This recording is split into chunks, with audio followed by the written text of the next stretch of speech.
¿Qué tal? Muy buenas noches, América Latina. Bienvenidos aquí a las noticias en DW Deutsche Welle. Los saludamos desde Berlín, Alemania. Yo soy Pía Castro.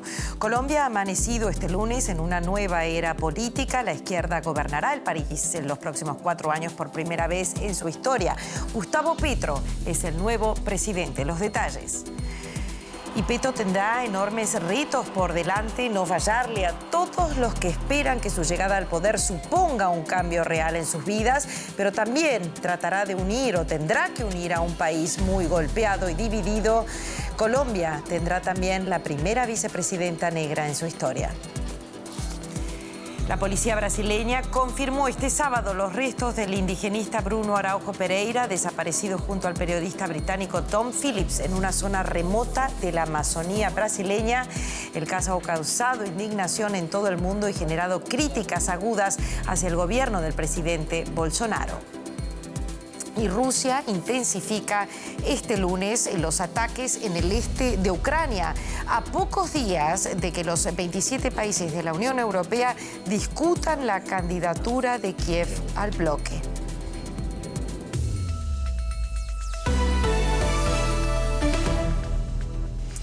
Colombia cambia de rumbo político a partir de este lunes tras unas elecciones históricas. Por primera vez el país será gobernado por la izquierda. Los ciudadanos dicen adiós a las élites tradicionales del país y por primera vez también ha ido una cantidad de gente sin precedentes a votar en estas elecciones. Y por primera vez Colombia tendrá la primera vicepresidenta negra en su historia. El próximo 7 de agosto se celebrará la investidura de Gustavo Petro como sucesor de Iván Duque, el último presidente uribista.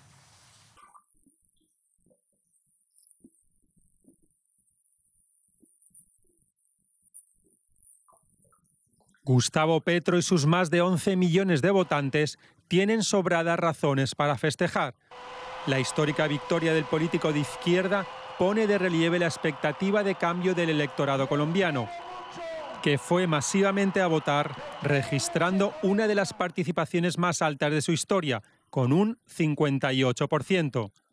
Tenemos primero que superar la premodernidad en Colombia, el feudalismo en Colombia, los nuevos esclavismos, la nueva esclavitud.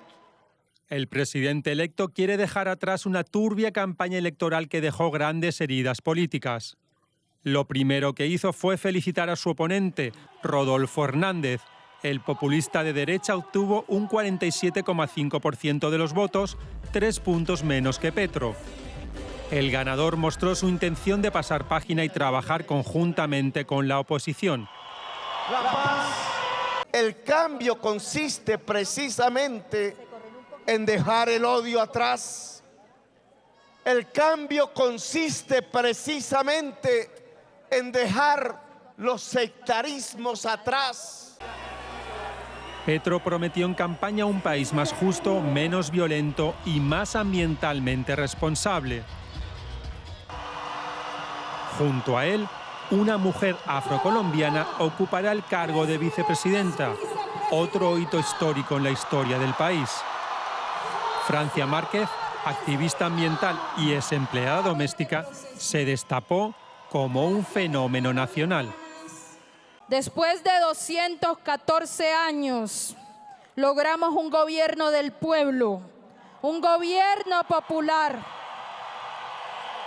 el gobierno de la gente de las manos callosas, el gobierno de la gente de a pie, el gobierno de los nadies y las nadies de Colombia. Vamos por los derechos de la comunidad diversa LGBTIQ+.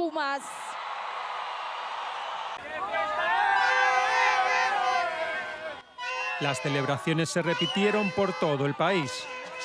En Bogotá, bajo un diluvio, miles de seguidores de Petro mostraron su alegría.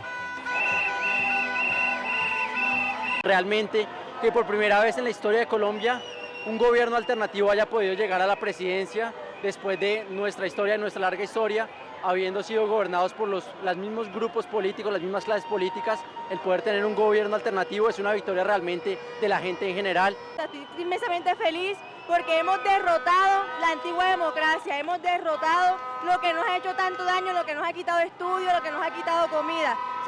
En este momento somos unos jóvenes libres. Este día es el principio del cambio, un cambio por la vida, un cambio por el progreso de Colombia, por la justicia que esperaban aquellas víctimas, 6.402 falsos positivos. El llamado Gobierno de la Esperanza, el primero de izquierdas en dirigir Colombia, tomará posesión el próximo 7 de agosto. Gustavo Petro y Francia Márquez tendrán como reto sacar adelante su programa de gobierno, aunque no lo tendrán fácil. En el Congreso, los partidos tradicionales ocupan la mayoría de los escaños. Y las reacciones a la victoria de Gustavo Petro no se han hecho de esperar aquí en Europa. A su llegada a una reunión de cancilleres europeos en Luxemburgo, el jefe de la diplomacia de la Unión Europea que vemos aquí, Josep Borrell, dijo que el resultado ha sido incuestionable y representa un claro voto de los colombianos por una sociedad más igualitaria e inclusiva. Además, resaltó que la Unión Europea tuvo una misión de observación electoral en Colombia y que estas han sido unas elecciones absolutamente limpias, desarrolladas con plena normalidad y con un resultado incuestionable. Nuestro interlocutor, exactamente, Stefan Peters, que está con nosotros. Vamos a hablar un poco sobre la situación en Colombia y lo vivido ayer. Muchas gracias por estar en Deutsche Welle. Hemos tenido problemas de conexión, pero muy bien que lo vemos a usted ahí. La Unión Europea, principalmente Alemania, ha acompañado en estos últimos años a Colombia durante todo este proceso de paz. Hay un gran interés por este país. ¿Usted cree que con la elección de Petro como primer presidente izquierdista en Colombia, que las relaciones con la Unión Europea, especialmente con Alemania, van a cambiar, van a mejorar? En primer lugar, muchas gracias por la invitación y creo que las relaciones entre Colombia y Alemania están bien ahorita y van a mantenerse, digamos, muy positivas. Pero lo que sí, seguramente vamos a ver son, desde mi punto de vista, 4 grandes oportunidades y quizá un punto donde puede haber conflictos. ¿Cuáles son esas 4 oportunidades? En primer lugar, dar nuevamente un empujón al proceso de paz y además el proceso con el ELN, que no va a ser fácil. Segundo punto, lo que vemos con Petro creo que es un programa de una transformación socioecológica muy necesaria.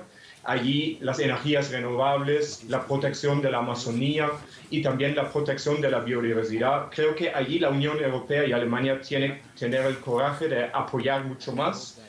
Y también pensando en la situación de la crisis alimentaria en todo el mundo, el programa que no va a ser de la noche a la mañana, pero el programa de aumentar la productividad del agro es muy importante, digamos, porque también sabemos que la crisis no va a terminar mañana. Y por último, vamos a ver si eso también va a funcionar, pero lo que vemos también es ese llamado de Gustavo Petro a una integración latinoamericana, a trabajar conjuntamente con otros gobiernos latinoamericanos, y eso podría ser un actor muy importante para, digamos, ayudar, apoyar, acompañarnos en la solución de las crisis que tenemos. Pero seguramente también, sí. Le quería seguir preguntando que uno de los puntos quizás más importantes para Petro es combatir la desigualdad.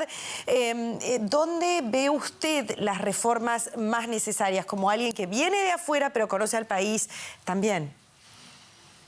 Bueno, hay que decir que las desigualdades sociales son uno de los grandes temas, los grandes problemas que tiene Colombia. Colombia no es un país pobre, como sabemos, sino es un país muy desigual. Eso dicen todas las estadísticas y además es una desigualdad cimentada. Casi no hay movilidad social, eso lo sabemos gracias a datos de la OCDE. Entonces, ¿qué medidas hay que hacer para reducir las desigualdades sociales? Yo diría, en corto plazo son 2 puntos. Por un lado, atender esa crisis social, la fuerte crisis social que hay a través de políticas sociales de emergencia y también de pensar en aumentar la formalidad del empleo, porque sabemos que la informalidad es una máquina de reproducción de desigualdades. Y lo segundo, también una reforma tributaria que haga que se recaude y especialmente, digamos, en esas personas que tienen los hombros más fuertes, o sea, que tienen más ingresos y también más fortuna. A mediano y largo plazo creo que hay que pensar, por supuesto, en la educación, que es un factor central para reducir las desigualdades sociales, pero es un proceso más lento, y también pensar en la situación de las desigualdades en la tenencia de la tierra. Hay que pensar que solamente el 0.2% de las unidades agrícolas tienen el 73.8% de la tierra, mientras que 70% de los minifundistas solamente tienen 2% de la tierra, y eso es algo que no es justo ni es sostenible. Muchísimas gracias por este análisis, muchísimas gracias por esta explicación y por estos ejemplos. Stefan Peters del Instituto Capaz, conectábamos con él desde Bogotá. Muchas gracias por estar en Deutsche Welle. Muchas gracias. Muy bien, nos vamos ahora rápidamente a Brasil porque la policía allí ha informado del hallazgo de la lancha en la que viajaba el periodista británico Tom Phillips y el indigenista Bruno Pereira cuando desaparecieron en la Amazonía antes de ser asesinados. La embarcación que ha sido recuperada se encontraba en el fondo del río Itacoaí con 6 sacos de arena encima para evitar que flotase.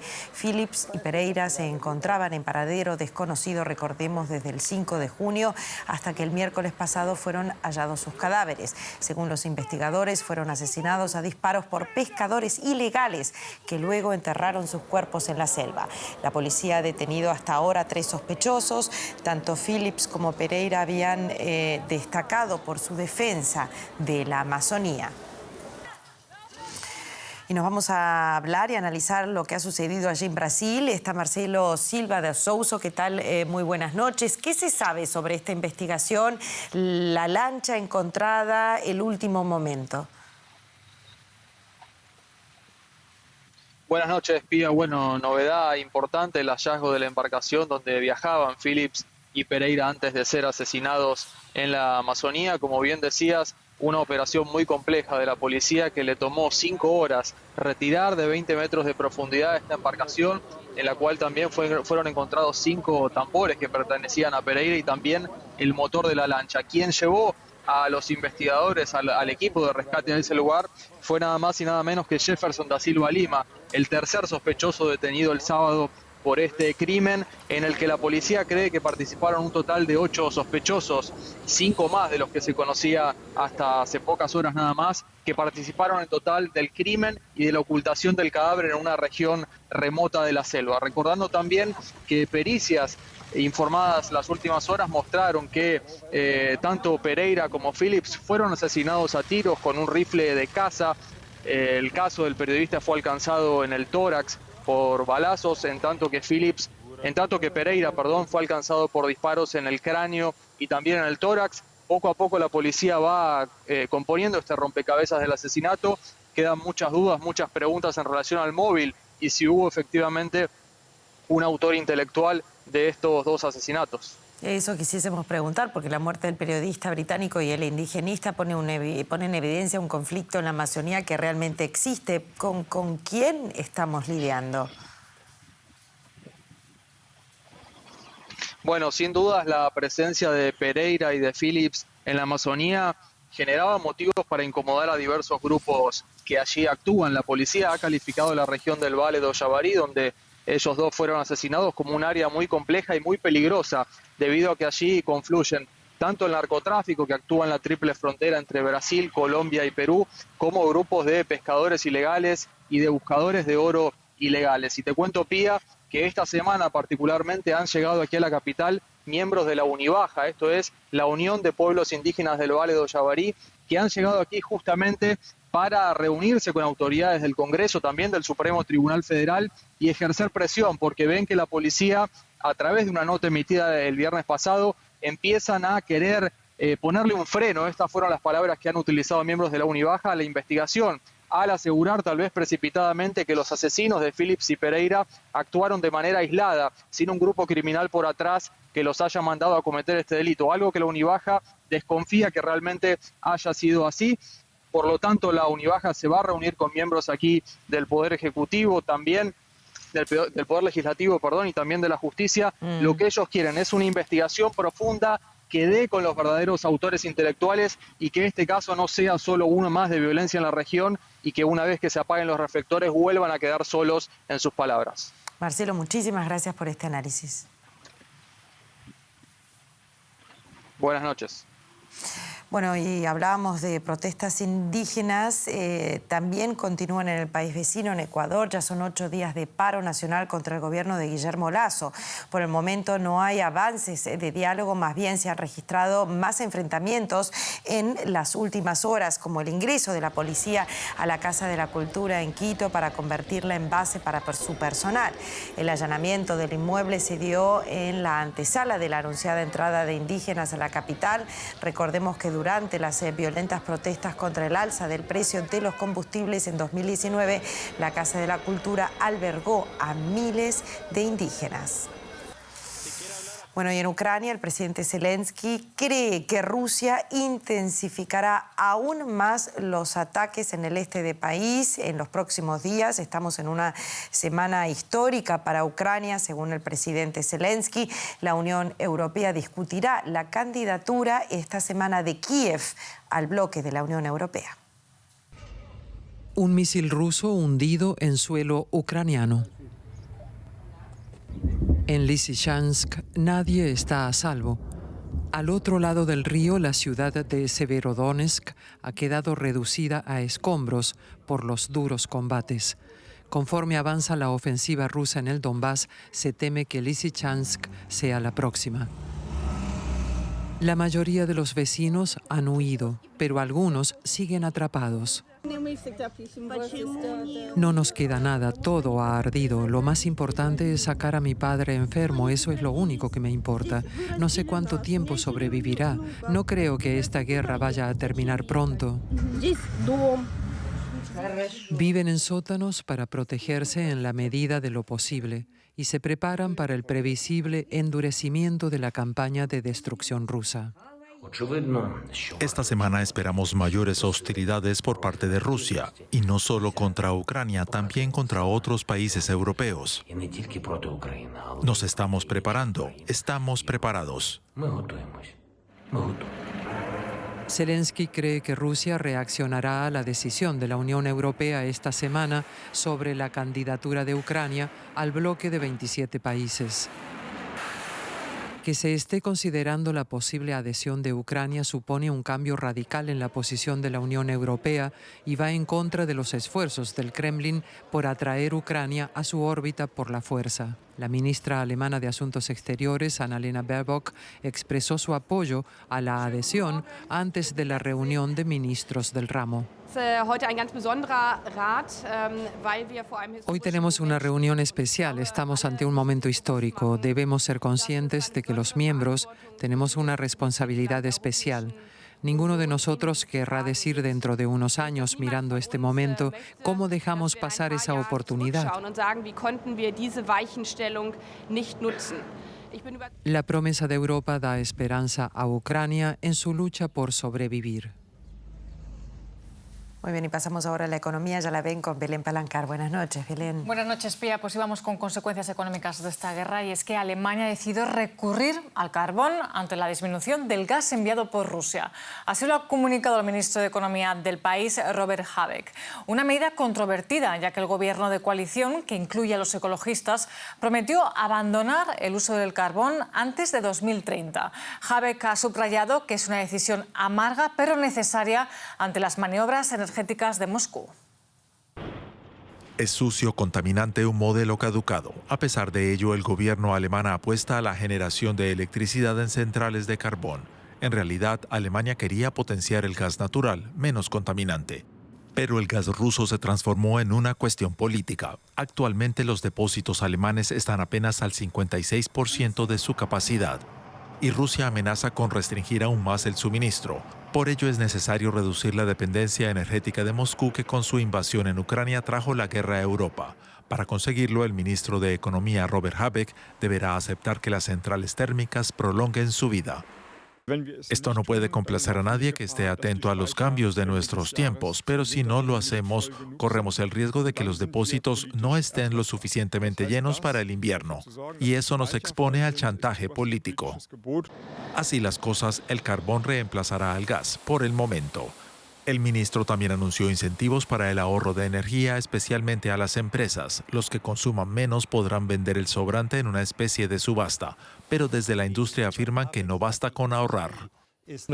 Tenemos que encontrar el mayor número posible de fuentes alternativas. Nos tenemos que reorganizar y cuanto antes mejor. Considerar el uso de petróleo, por ejemplo. Una cosa está clara, la transición energética planificada en Alemania se retrasará y es poco probable que se alcancen los objetivos fijados para proteger el clima. La quema de lignito libera más CO2 a la atmósfera que las otras fuentes de energía.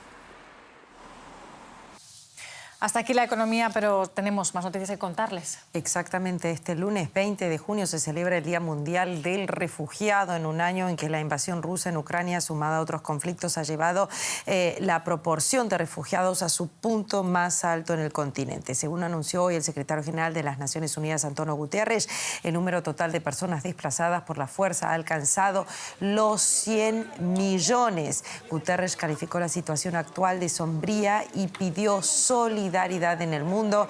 En este sentido, el secretario de las Naciones Unidas dijo que el derecho a solicitar asilo es uno de los derechos humanos fundamentales y que las personas que escapen de la violencia o la persecución deben poder cruzar las fronteras de manera segura.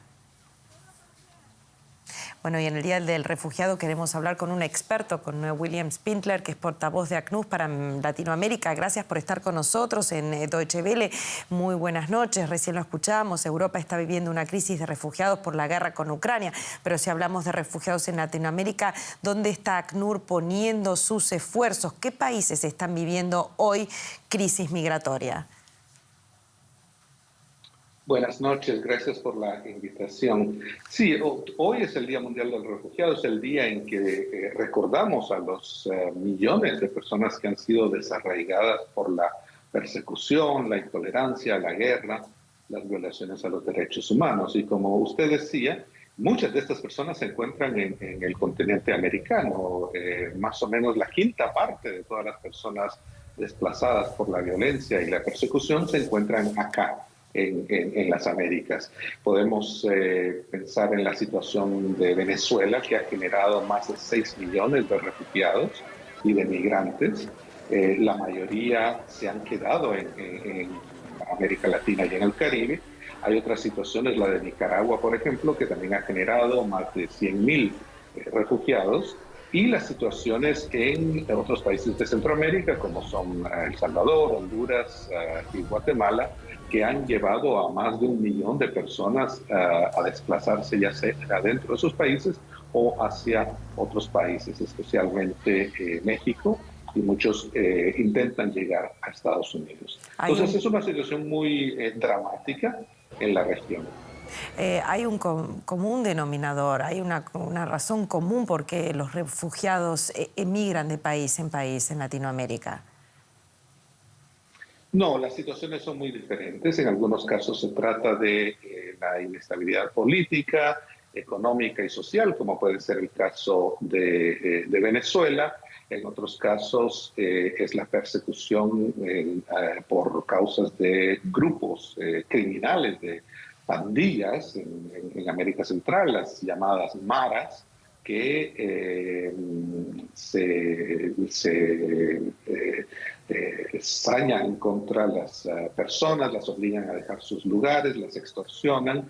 En otros lugares también vemos una combinación de falta de posibilidades de desarrollo, el impacto del cambio climático en algunas partes de la región. Entonces las razones son varias y en cada caso pues hay incluso personas que vienen del mismo país, pueden salir por diferentes razones, ¿no? Esto pone muchos desafíos a la respuesta por parte de los países de la Exactamente, región. Y esa sería mi pregunta, ¿qué esfuerzos se están haciendo? Por lo menos nombre algunos países para frenar la migración.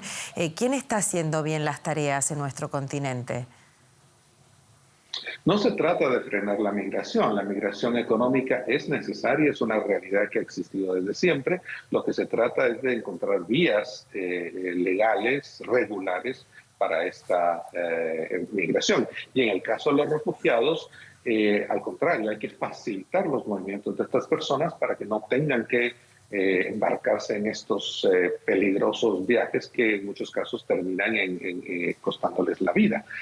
Recordemos que estas son personas que no tienen ninguna opción, están saliendo de sus países para salvar su vida o para proteger sus derechos. Entonces es una situación muy diferente la de los refugiados que huyen la persecución a la de los migrantes económicos. Pero sea cual sea la razón por la que las personas salen, tienen derechos que deben de ser respetados por los países de la región. En cuanto a qué países han hecho las cosas bien, pues muchos de los países de la región hemos visto esfuerzos muy importantes en algunos países por regularizar a las personas refugiadas y migrantes. En el caso de Colombia, recientemente más de 1 millón de personas han sido ya regularizadas, 1 millón de venezolanos en Colombia. En el caso de Ecuador, el gobierno recientemente anunció que iba a hacer también esfuerzos importantes en ese sentido. Otros países como Brasil, como Chile, como Perú han recibido también a cientos de miles de refugiados venezolanos. Y en Centroamérica y México hay esfuerzos importantes para integrar las políticas de estos países, precisamente para proveer protección a las personas y encontrar soluciones a sus situaciones.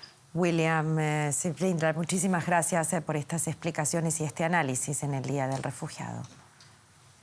Muchas gracias. Bueno, nos vamos a otras regiones. En Israel, la coalición de gobierno conformada por 8 partidos ya no existe. Sus miembros emitieron un voto para disolver el Parlamento y convocar unas elecciones que podrían celebrarse en octubre. La coalición, que llevaba 1 año en el poder, sufrió un revés en abril al perder su mayoría por un escaño en el Parlamento de Israel, en el Knesset. Durante la jornada de este lunes, sin embargo, consiguió superar 2 mociones de censura. Se prevé que el ministro de Exteriores, Yair Lapid, asuma como primer ministro de forma interina hasta que el nuevo gobierno entre en funciones. La oposición, liderada por el ex primer ministro Benjamin Netanyahu, ha pedido la renuncia de su sucesor, Naftali Bennett. Y con estas noticias nos despedimos hasta dentro de un rato con más información internacional aquí en Deutsche Welle.